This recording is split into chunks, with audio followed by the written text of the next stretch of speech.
Hi friends, welcome back to our channel. இன்னைக்கு mom's குக்கிங்கில் என்ன பார்க்க போகிறோம் அப்படின்னா, புதினா சட்னி எப்படி செய்கிறோம்னு பார்க்க போகிறோம். வாங்க வீடியோக்குள்ளே போகலாம். கொஞ்சமாக புதினா, தேங்காய் பத்தை, காஞ்ச மிளகா, ஒரு பூண்டு. கடாய் வச்சுட்டு புதினாவை போடுங்க, காஞ்ச மிளகா போடுங்க, பூண்டு ஒரு பல், நல்லா வதக்குங்க. வதக்கிட்டே இருக்கும்போது 1 டேபிள் ஸ்பூன் எண்ணெய் ஊற்றுங்க.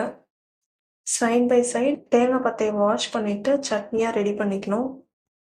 இப்போ நீங்கள் பார்த்தீங்கன்னா தெரியும், புதினா ஃபுல்லாக வதங்கிருச்சு. தேங்காய் இந்த மாதிரி அரைச்சி வச்சுக்கோங்க.